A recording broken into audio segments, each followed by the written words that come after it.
بسم اللہ الرحمن الرحیم۔ شروع کرتا ہوں اللہ کے نام سے جو بڑا مہربان نہایت رحم کرنے والا ہے۔ شراز ٹی وی چینل دیکھنے والوں کو دل کی گہرائیوں سے السلام علیکم۔ تو دوستوں، آج کا ہمارا موضوع ہے حضرت اویس قرنی رضی اللہ تعالی عنہ کا جنازہ۔ کہا جاتا ہے کہ اللہ پاک اپنے نیک بندوں کو عام لوگوں میں پوشیدہ رکھتا ہے۔ ان کی گمنامی ان کے بلندی درجات کا سبب ہوتی ہے۔ حدیث پاک میں فرمایا گیا، بہت سے برگناد بالوں والے میلے کچیلے کپڑوں والے جو کسی بڑے گھر تک نہیں پہنچ سکتے، اللہ پاک کے ہاں اتنا بڑا مرتبہ رکھنے والے ہوتے ہیں کہ اگر وہ اللہ پاک پر کوئی قسم کھا لیں تو اللہ تعالیٰ اس سے بھی پورا فرما دے۔ ایک عارف باللہ کہتے ہیں کہ ہم عراق سے مکہ مکرمہ اور رسول اللہ صلی اللہ علیہ وآلہ وسلم کے شہر مدینہ منورہ کے لیے نکلے۔ ہمارے قافلے میں بہت سے لوگ تھے۔ ہم عراق سے نکلے تو ایک عراقی شخص بھی ہمارے ساتھ چل پڑا۔ اس کا گندمی رنگ کثرت عبادت کی وجہ سے زرد ہو چکا تھا۔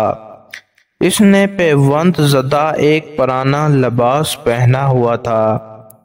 اس کے ہاتھ میں ایک عصا تھا اور ایک تھیلی تھی جس میں کچھ توشہ تھا۔ وہ شخص عابد و زاہد حضرت اویس قرنی رضی اللہ تعالی عنہ تھے۔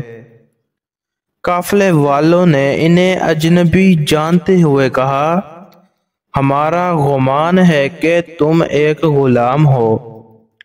حضرت سیدنا اویس قرنی رضی اللہ تعالی عنہ نے فرمایا، ہاں میں ایک غلام ہوں۔ انہوں نے کہا، ہمارا گمان ہے کہ تم ایک برے غلام ہو اور تم اپنے آقا کے پاس سے بھاگ کر جا رہے ہو۔ آپ رضی اللہ تعالی عنہ نے فرمایا، ہاں۔ انہوں نے کہا، جب تم اپنے آقا کو چھوڑ کر بھاگے تھے اس وقت تمہاری کیا حالت تھی اور اب تمہاری کیا حالت ہے؟ اگر تم اپنے آقا کے پاس ہی ٹھہرے رہتے تو تمہاری یہ حالت نہ ہوتی، اور بے شک تم ایک برے اور کوتاہی کرنے والے غلام ہو۔ تو آپ رضی اللہ تعالیٰ عنہ نے اس سے کہا، اللہ کی قسم، بلا شبہ میں گناہ گار غلام ہوں۔ میرا آقا بہت ہی اچھا ہے اور کوتاہی میری ہی ہے۔ اگر میں اس کی اطاعت کرتا اور اس کی خوشنودی میں چاہتا تو میری یہ حالت نہیں ہوتی۔ یہ کہہ کر آپ رضی اللہ تعالیٰ عنہ رونے لگے اور اتنا روئے کہ قریب تھا کہ آپ کا انتقال ہو جاتا۔ لوگوں کو ان پر بہت زیادہ ترس آیا۔ وہ لوگ آقا سے دنیاوی آقا مراد لے رہے تھے، حالانکہ ان کی آقا سے مراد اللہ رب العزت کی ذات تھی۔ قافلے والوں میں سے ایک نے کہا، ڈرو مت، میں تمہارے لیے تمہارے آقا سے ایمان لے لوں گا، تم اس کی طرف لوٹ جاؤ اور توبہ کر لو۔ تو آپ رضی اللہ تعالیٰ عنہ نے فرمایا، میں اسی کی طرف لوٹ رہا ہوں اور جو اس کے پاس ہے میں اس کی رغبت رکھتا ہوں۔ حضرت اویس قرنی رسول اللہ صلی اللہ علیہ وآلہ وسلم کے روضہ انور کی زیارت کے لیے نکلے تھے، اور چونکہ قافلے والوں نے بھی اسی دن کوچ کیا تھا اس لیے آپ اس میں شامل ہو گئے تھے۔ قافلے والے تیزی سے سفر کر رہے تھے۔ رات اس قافلے نے ایک بیابان میں پڑاؤ ڈالا۔ وہ رات انتہائی سرد اور بارش والی تھی۔ وہ بزرگ فرماتے ہیں کہ قافلے والوں میں سے ہر شخص نے اپنے گجاوجے اور خیمے میں پناہ لی۔ حضرت اویس کرنی کے پاس خیمہ وغیرہ نہیں تھا۔ آپ رضی اللہ تعالی عنہ نے سردی سے بچاؤ کے لیے کسی سے کوئی شے نہیں مانگی، کیونکہ آپ نے اپنے نفس سے عہد کر رکھا تھا کہ کوئی دنیاوی چیز بھی کسی مخلوق سے طلب نہیں کریں گے۔ وہ اپنی حاجات میں اللہ ہی سے سوال کیا کرتے تھے۔ اس رات آپ کو سخت سردی لگی، یہاں تک کہ شدید سردی کی وجہ سے آپ کے اعضاء کانپنے لگے۔ سردی آپ پر غالب آ گئی اور رات کے درمیانی حصے میں آپ کا انتقال ہو گیا۔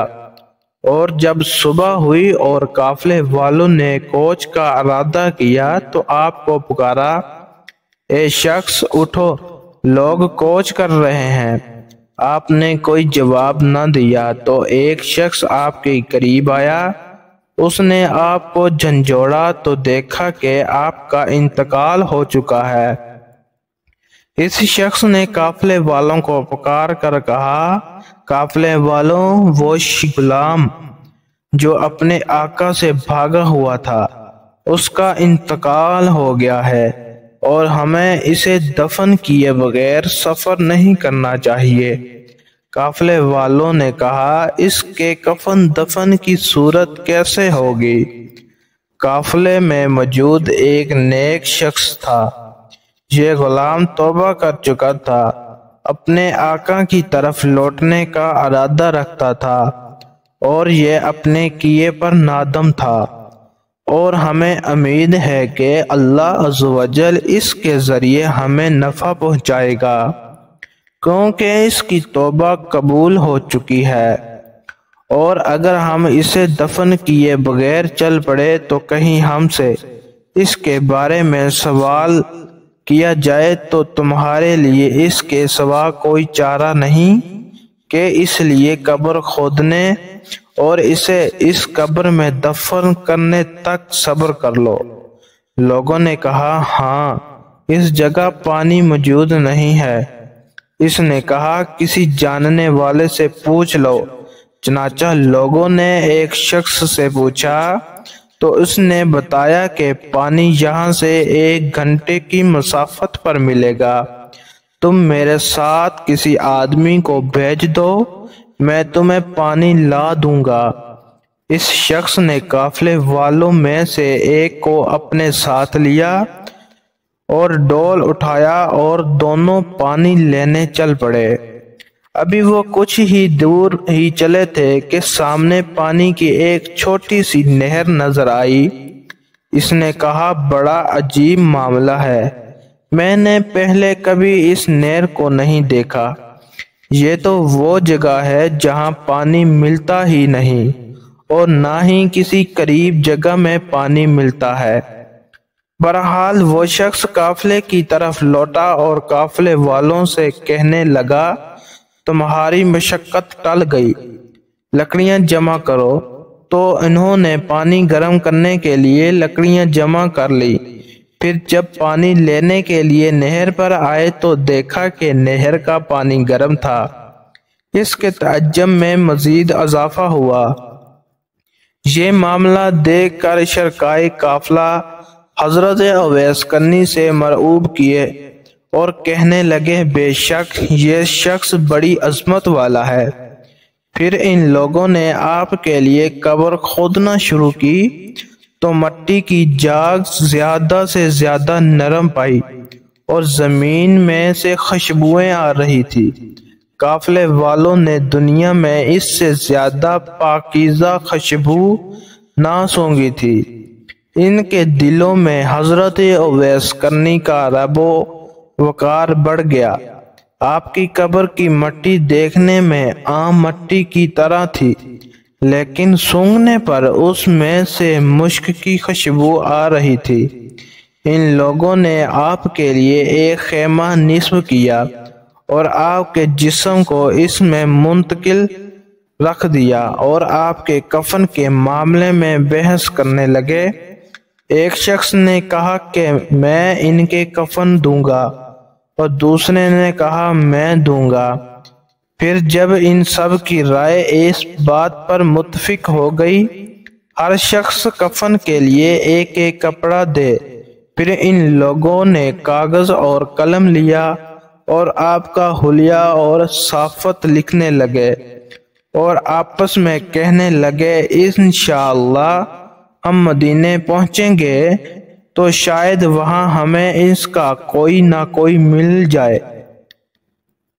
پھر ان لوگوں نے اس پرچے کو لیا، اپنے سامان میں رکھ لیا۔ جب انہوں نے حضرت سیدنا اویس قرنی کو غسل دیا اور کفن پہنانے کے لیے اپنے آپ کو لباس اتارنا چاہا تو آپ کو جنتی کفن میں لپٹا ہوا پایا۔ دیکھنے والوں نے کبھی ایسا کفن نہ دیکھا تھا۔ اس کفن پر مشک و عطر لگا ہوا تھا جس کی خوشبوؤں نے فضا کو معطر کر دیا تھا، اور آپ رضی اللہ تعالیٰ عنہ کی پیشانی اور قدموں پر مشک لگی ہوئی تھی۔